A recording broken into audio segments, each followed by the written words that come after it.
As I narrate this video, Jehovah's Witnesses in Russia are on the brink of being banned. Declared extremists on a par with ISIS, their organisations are to be liquidated and their property seized. Let's take a look at what happens the day after the ban. Let's start off with what happens to ordinary Jehovah's Witnesses. What will it look like to be one of the 170,000 Jehovah's Witnesses in Russia days or weeks after the ban comes into force? Well, they will still believe that theirs is the one and only true religion. In fact, they will believe this even more fervently because they've been warned that Christ's followers can expect persecution. Their kingdom halls may be seized, but they will continue to meet in private homes under constant fear that the authorities will track them down, break up their meetings, and throw some of them in jail. Despite all this, they will continue preaching. Don't believe me? Take a look at the bottom of every single annual report in the yearbooks of Jehovah's Witnesses. The report for 2016 showed 40,000 witnesses globally preaching despite living in countries where their beliefs are outlawed. The difference between regular witnesses and those living in banned countries is that they can point to their persecution as evidence of a global conspiracy and further proof that we are living in the last days before Armageddon. What about shunning? Jehovah's Witnesses will continue to shun disfellowshipped family members because they will still believe in the authority of the religious leaders who commanded them to do so. What about blood transfusions? Jehovah's Witnesses will continue to refuse them, only they will be less likely to admit themselves to hospital for treatment in case, by refusing blood, they risk identifying themselves as part of an extremist movement. What about child abuse? Pedophile Jehovah's Witnesses in Russia, and statistically speaking they must exist, will continue looking for opportunities to prey on children. The only difference is the authorities will be even more powerless to intervene. If you're a Russian elder who has received an allegation of abuse, are you more likely or less likely to report it to the authorities if doing so will identify you as an extremist?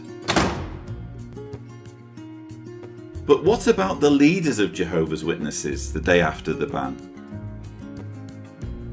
Meet the governing body, the group of men in New York who are responsible for formulating the teachings, practices and policies of Jehovah's Witnesses globally, including those that serve to break up families through shunning, put children in harm's way by covering up child abuse, and even kill people by coercing them to refuse blood transfusions. The day after the ban, what will these men be doing? They will each get up from a peaceful night's sleep. They will head to the Bethel dining room for morning worship, perhaps speaking a few words about the need to pray for the brothers in Russia before tucking in to a hearty breakfast. They will then go about their normal activities, perhaps being stopped occasionally in the corridors by touring Jehovah's Witnesses who are eager to shake their hands and grab a quick selfie.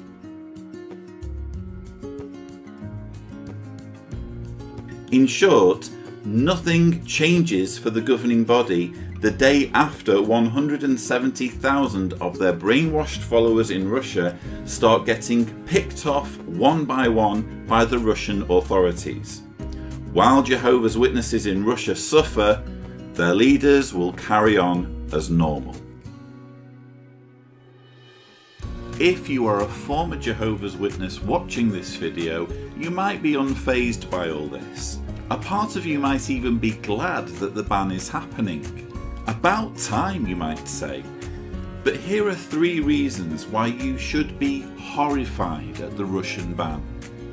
Firstly, there is the need to stand up and show compassion and solidarity for your fellow humans.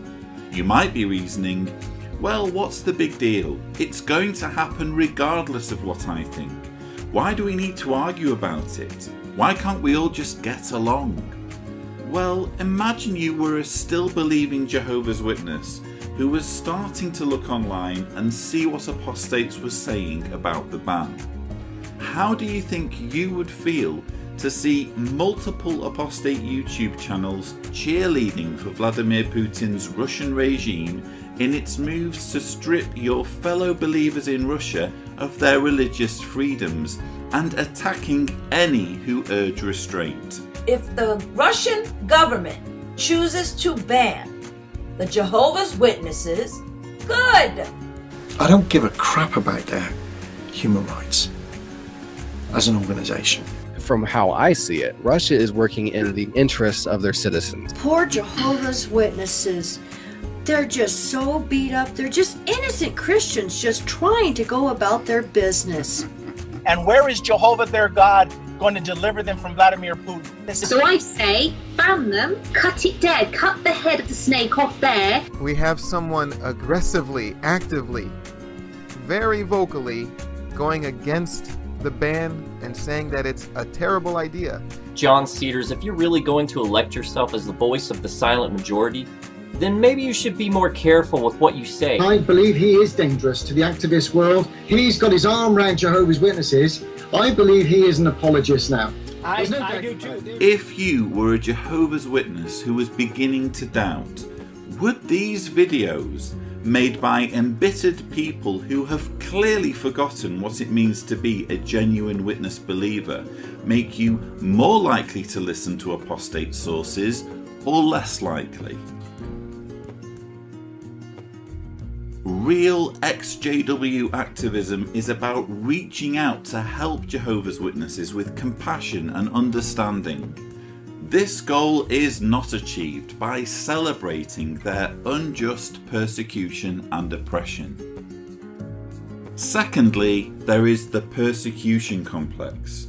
What the Russian authorities are doing is actually helping the governing body by giving it a reason to point at world developments and say, look, we told you the authorities would turn on true followers of Christ just before Armageddon, and it's already happening in Russia.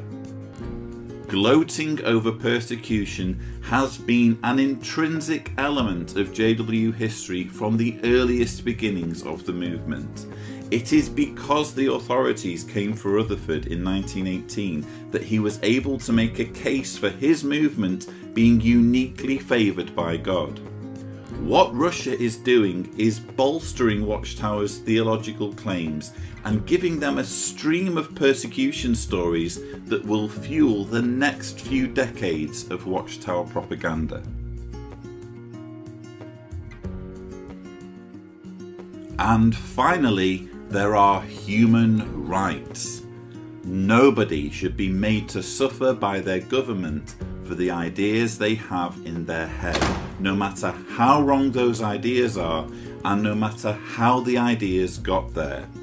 To police a person's religion is to police a person's mind, and to stay silent or indifferent on the erosion of this fundamental right of all humans to believe what they want is to stand aside and hold the door open for the kind of world George Orwell warned about. Look, I get it. This doesn't affect you personally. After all, it isn't you or your family or your neighbours who are being rounded up like criminals and thrown in jail cells. You might even savour the spectacle of 170,000 Jehovah's Witnesses in some faraway land being hounded in the street, being harassed by police officers and renter thugs, being interrogated and being thrown in jail for months or years. The thought of all that might give you a sense of poetic justice.